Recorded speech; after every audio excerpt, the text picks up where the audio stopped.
Hello everyone. Welcome to another episode of the Hiring Revolution. We are streaming on LinkedIn, Facebook, and YouTube.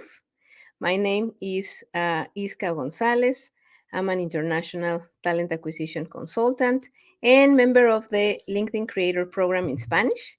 And today I'm very happy. We're going to talk about a topic that I think it involves more than some people can think about because some like I share most of my content on LinkedIn, and of course I enjoy reading all the posts, articles, seeing other videos and live sessions of other creators, companies, and even nonprofits that are talking around all these talent acquisition, employer brand, personal branding, all the topics related with the work environment and the situation that we're facing after the pandemic, the great resignation, and the current market. So, to me, the challenges of global talent acquisition are going beyond the recruiters, the companies, the candidates. Is in general a team effort, as I always share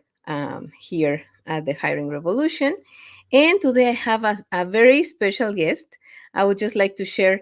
I'm very happy that she's joining us because it's the best example of how remote global work really can, how can I say, like, uh, be present beside the distance. I met our guest 3 years ago. We were working together, and she was one of the, I would say, people I learned a lot at work. She was my mentor, my coach, and I always consider her my friend. So I'm going to welcome her, Christel, and you will have to help me to pronounce your last name. I don't want to make a mistake. Hello, good morning, good afternoon, everyone. So my name is Christel Verhaert. Perfect. See, even better. So welcome, Crystal. And as I said, I really appreciate that you're giving us your time today from Belgium. She's joining from Belgium. Again, another example of flexible work, remote work, and global relationships at work. We're going to talk about the challenges of global talent acquisition. And please remember, this is a conversation. We already have people joining from San Diego, Marisol. She's great. You guys should follow each other. We have Roberto. I think Roberto, please remind me. You are in Latin America, but I forgot what country. And we have a friend, Steve Steve! Smith from Detroit. Hey, Steve, so nice to see you. Thank you for joining. We have people from Chile. So please share with us, where are you listening and joining the session today? Challenges of global talent acquisition. It's like a very heavy topic, and we decided to have like four main challenges, if you want to call them like that. But before going deep into this, I would just like you, Crystal, if you can introduce yourself so people can know who you are and why you are a reference for this episode about global talent acquisition. Thank you, Iska, for inviting me. And yeah, before I introduce myself, just want to say how we know each other. As you said, we were colleagues, and we had the chance, both Iska and me, to work for Steve, who is also in this call. We were a great team, and that's how we met. And we, all three of us, we work now in different companies, but we keep in touch because of the bond, and because of the great work we did together. So I'm based in Belgium, in Antwerp. I'm head of talent acquisition for a Belgian multinational called TVH. TVH is a parts specialist. We call it, we are the Amazon of the parts, and it's parts for different types of equipment in agricultural, construction, industrial areas. So it's a logistics firm with 81 sites globally. And so, I've been in recruitment for a while. I've worked in different industries since a few months at TVH, but before in automotive, I worked in fashion retail, in healthcare IT. But I would actually all the companies I worked for, what they had in common is it was always a context of change, of transformation, of new ways of working, of setting up the TA function or building the COE, and at the same time, always linked to the processes is the tool. So I was also involved in implementing HRIS.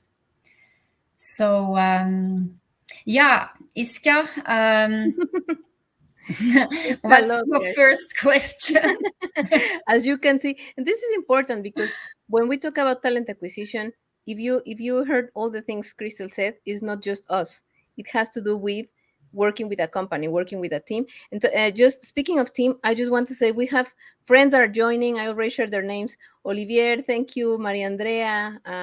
It's also Cristina is here with us. Roberto that was joining us last week as well. So we have a lot of friends and people that I'm very, very happy to see. And the first topic is when we're talking about global talent acquisition. There's a lot of candidates all around the world, honestly, talking about the same issues when it comes to their candidate experience. I know there's complaints about everything, guys, but here in this space, we want to talk also about like the things we can do. How can we change? How can we improve our processes, our attitude, and how we can contribute to a better culture at work? One of the main challenges that I think when it comes to global talent acquisition is cultural awareness and unconscious biases. And this has to do with, please think that you work, let's say someone is starting a company in the United States. You have your vision about how the market is, but then of course you start growing and then you will move to different countries, to different continents. Then you have to deal with different law, people, processes. So when we're talking about talent acquisition, from your perspective, Christel, how these cultural awareness and unconscious biases affect us?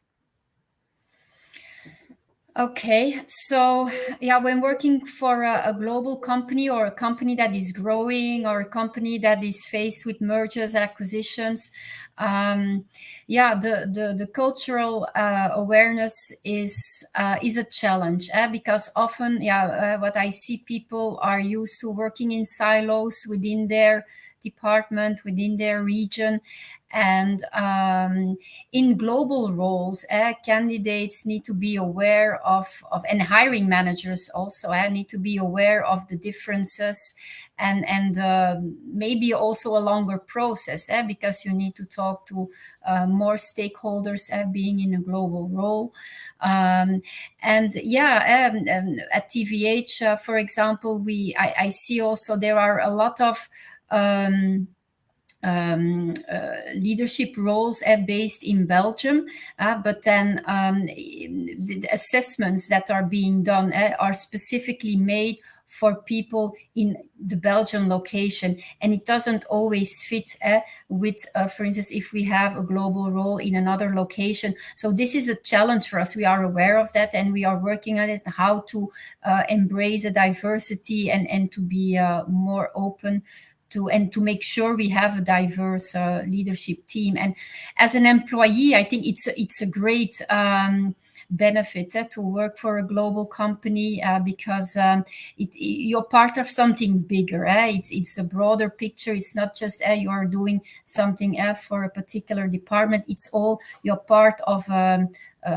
Something more important, and the overall purpose of the company is something that is worth telling, and it's certainly a selling point to candidates if we tell the story of the company, what's it like. There is of course the people aspect, the people-oriented culture, but then of course also the fact that it's global.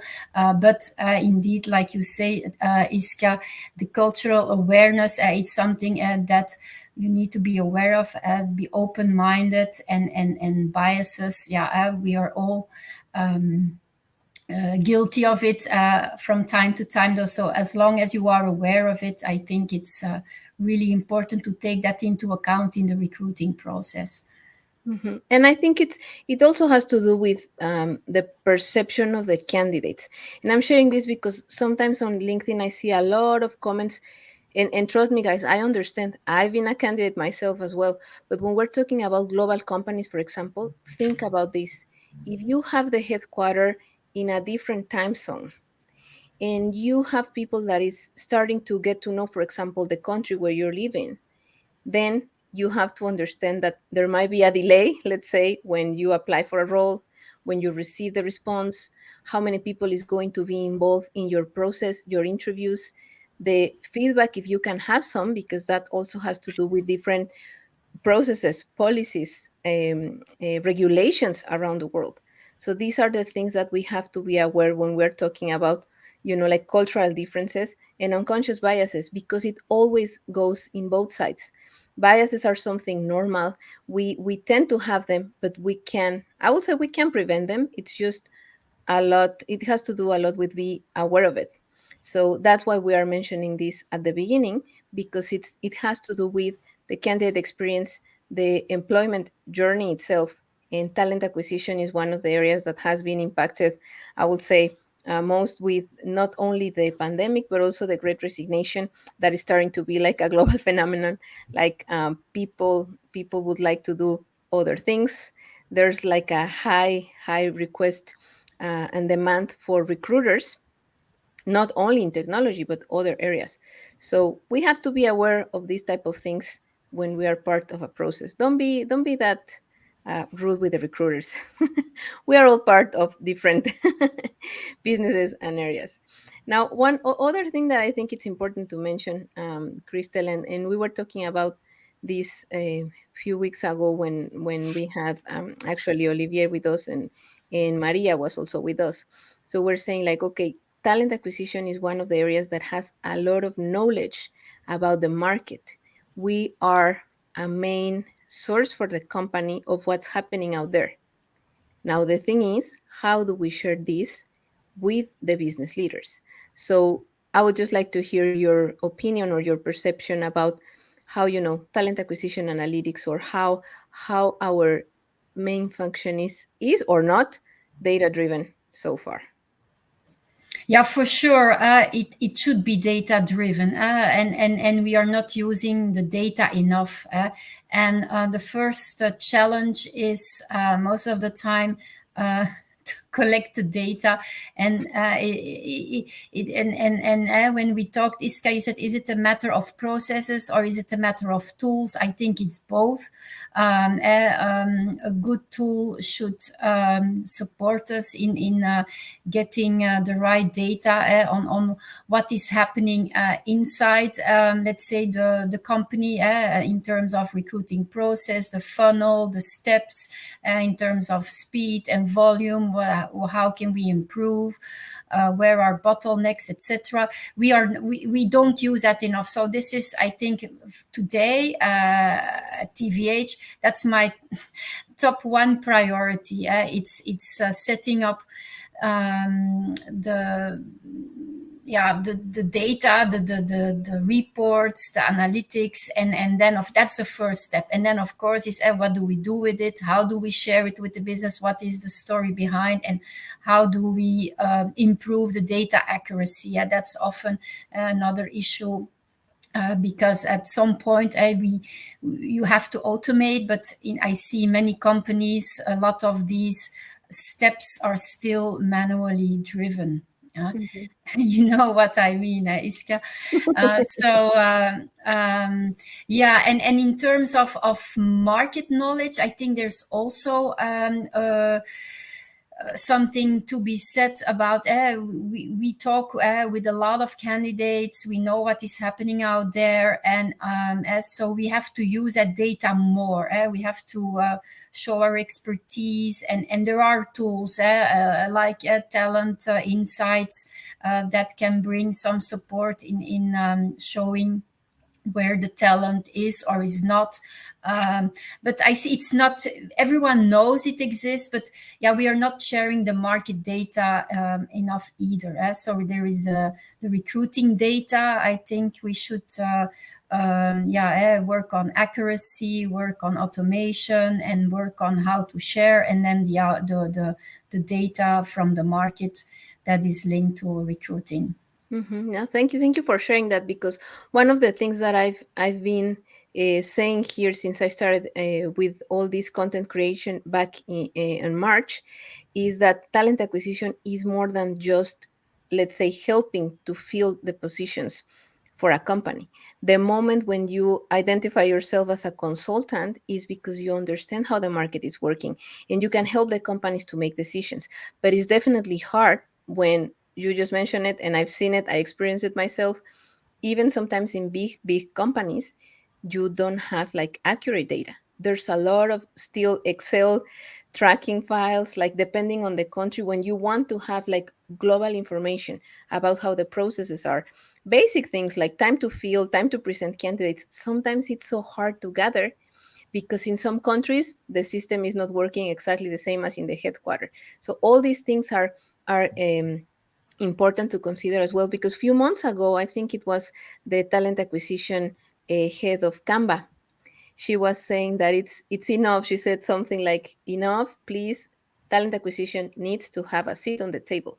We're always asking for that seat. We're always asking the leaders to listen to us. But of course, this is one of the things we have to do. We have to share how data impacts our function and eventually the companies. So this is a friendly reminder to all the companies out there that are like working with technology for talent acquisition. This is what we need. Also, Amy Miller was saying a few weeks ago, like, yeah, artificial intelligence and automation is amazing, but I really don't need to automate a job offer. I can do it really easy. What I need is to track how many candidates apply for my role, really understand like the demographic information that it's going to be helpful for the company.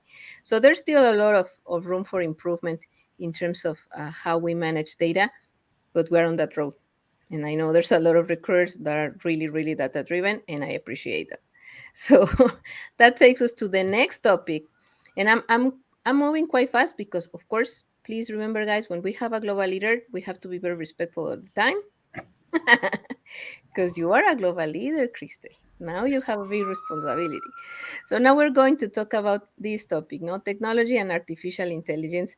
I think it's one of the things I've seen more on LinkedIn, and it has to do. I think it's starting to be like this type of myth, like, oh, there's an ATS and it's the enemy of the candidates. The recruiters are not doing their job, and they just have like this bot that is doing their job. And as I share with you guys, not really. The applicant tracking system, for example, is just a system. It's a software that we use, and it's intended most of the times to do more than just track, like the name say, the applicant journey, right? Like how do we move a candidate? Same thing with artificial intelligence. There's a lot of apps now, like there's some even free tools to help us to review resumes, because when we're talking about global processes, we have a lot of volume.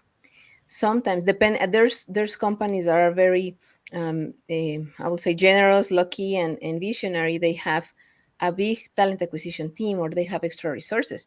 But there's other companies, even when they are international enterprises, that have very reduced teams.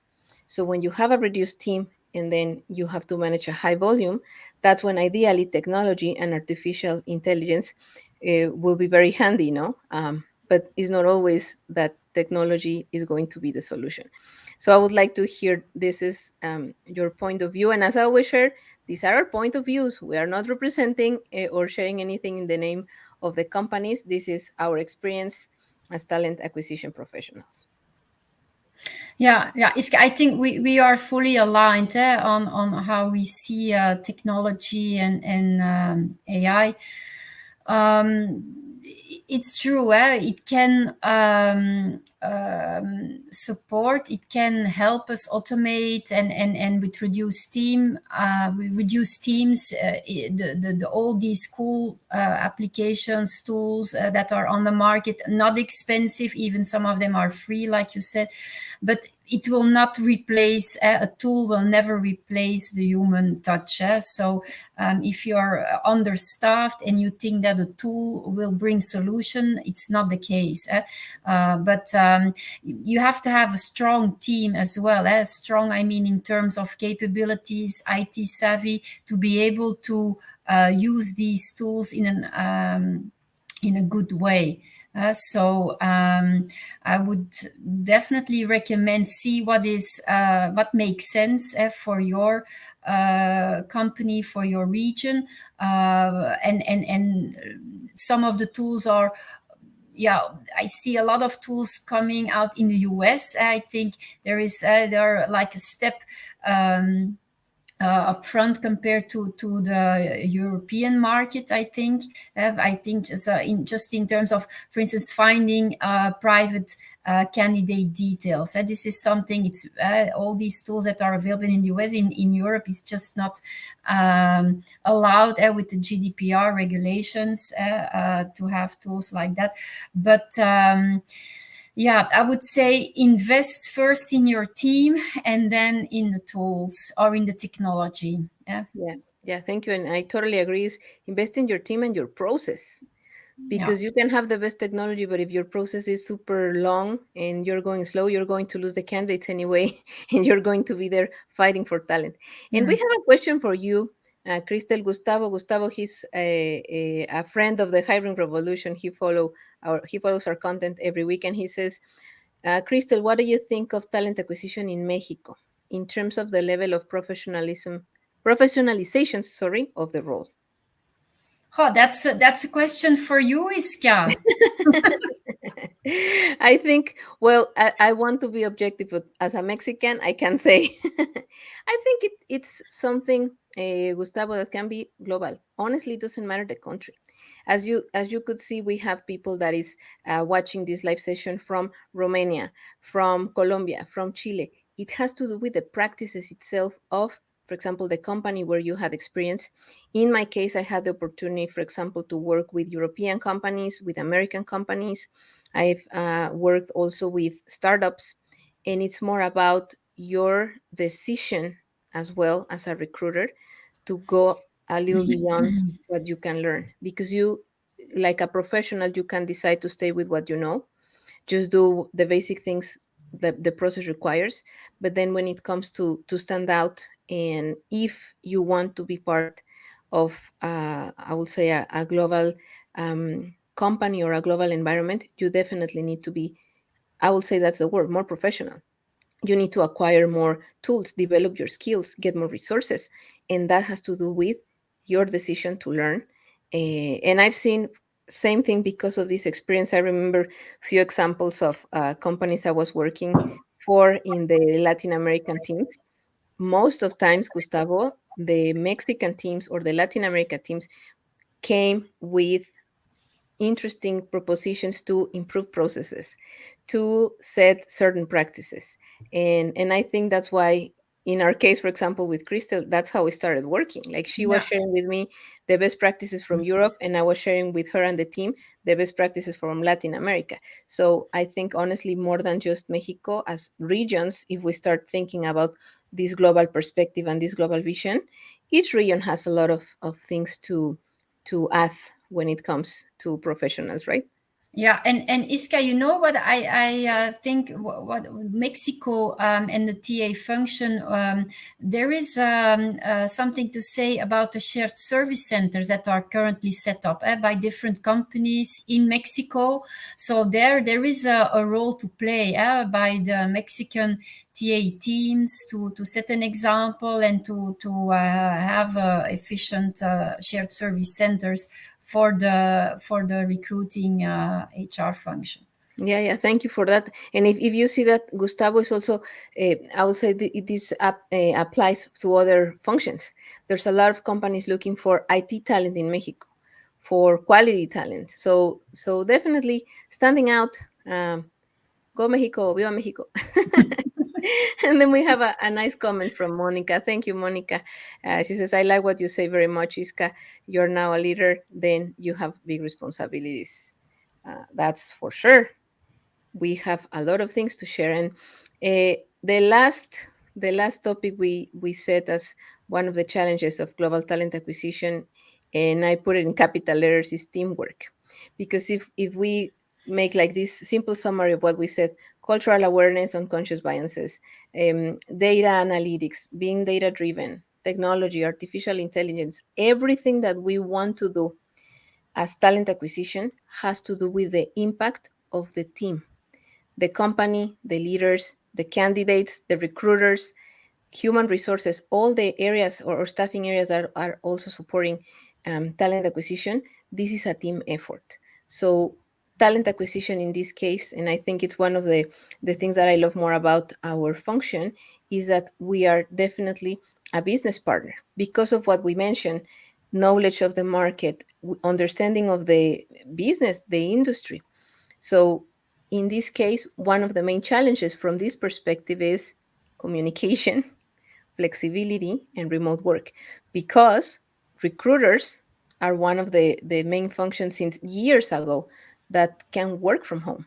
You don't really need to go to an office to do what we do. We have to talk with a lot of people. We can do it from our office, from our house, from a restaurant. So, what is your perception in this case, Crystal? Yeah, so definitely, yeah, it's a team effort. It's the business, HR, and TA. If that is a successful collaboration, you will have a successful and speedy hiring for sure. It's a no-brainer. Everyone knows that.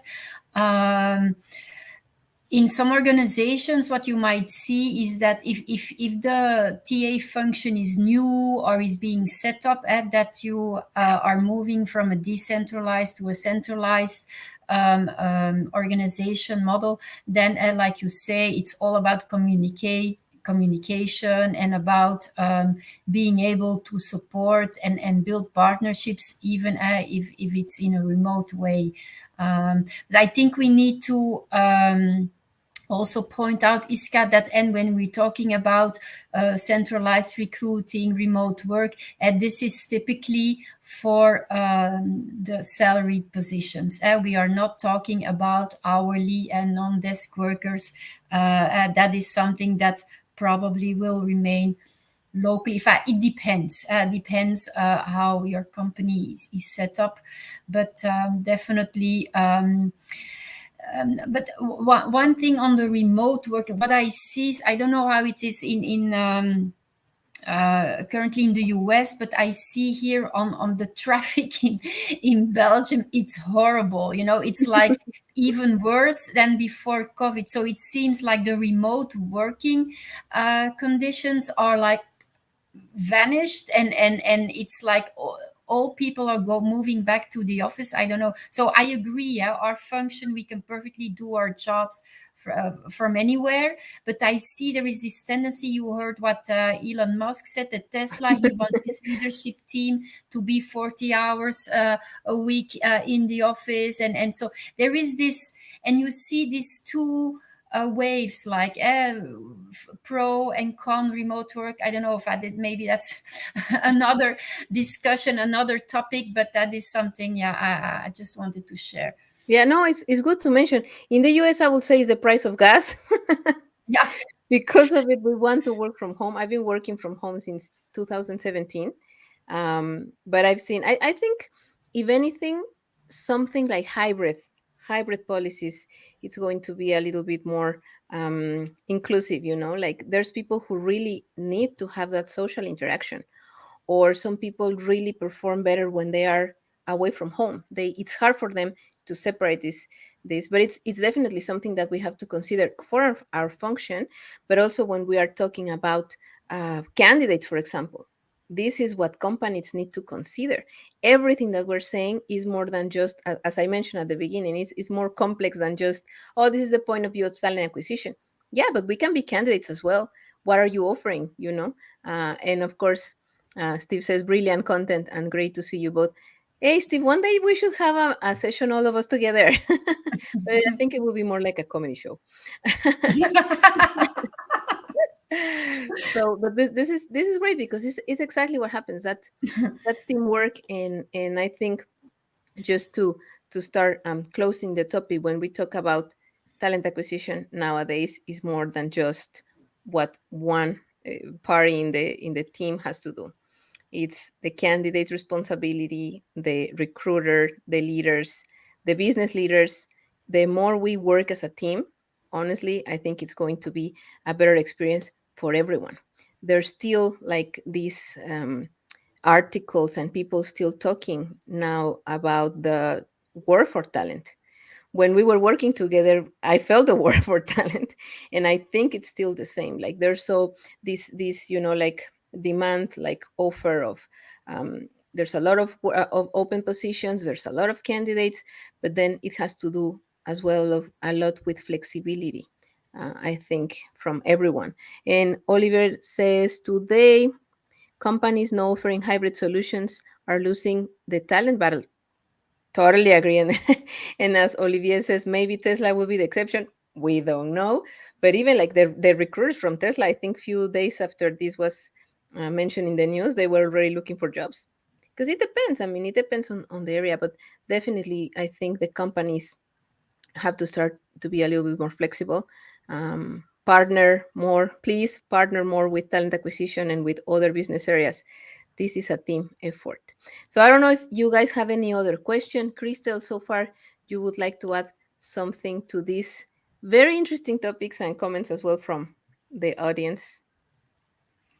Yeah, it's nice to see the reactions, and it's a pity we cannot have more live interactions. That the chat is nice, but otherwise, half an hour would not be enough if we start the discussions during the live session. But no, thank you, Iska. It's great to see you so engaged and so still passionate, like I've known you forever about the topics related to global TA. So thanks for having me, and all the best with your next adventure. Yeah, no, thank you. Thank you. My next adventure, guys, by the way, is my baby. Yeah, that's what I This mean. this is the last episode of a live session for the hiring revolution in English. This was a shorter season because I started first with Spanish, but there will be more content. I really want to thank you, Christel, for joining me in this last session. Is important for me. There will be content, there will be other things that I'm going to share in English, but I'm starting my maternity leave next week, so it's important to share this. I encourage companies and women to take your maternity leave. Enjoy. Work is going to be here. You can prepare. Thank you, Olivier, for joining us and also for being a guest during these sessions of the Hiring Revolution. I'm very happy to see this community growing, not just in Spanish, but also in English. This is the future of work. This is global. This is, yeah, like what we have to be open and conscious right now of how the work environment is functioning. um, yeah, see, Steve, we will have to have a session. Always It will great be like, ideas yeah, from Steve. we're going to have like the real hashtag recruiter life with Steve, Kristen, and Iska. And I mean, Mateo, she's also here. Thank you, because I think all of the guests that I had during the season of the talent acquisition series is here. Mateus, Maria, Olivier, Christel. Thank you so much. Thank you to all the people that is attending. Thank you, Roberto. Yeah, I'll still around on LinkedIn. I really, really appreciate your time, your comments. Let's stay in touch. I'm going to be around, and then I will share news about my baby. Thank you so much, Christo, for your time. You're It's welcome, with pleasure. always a pleasure to talk to you. Have a great day, and we will be in touch. Take care, Have a great day. Iska. Bye. Bye. Bye.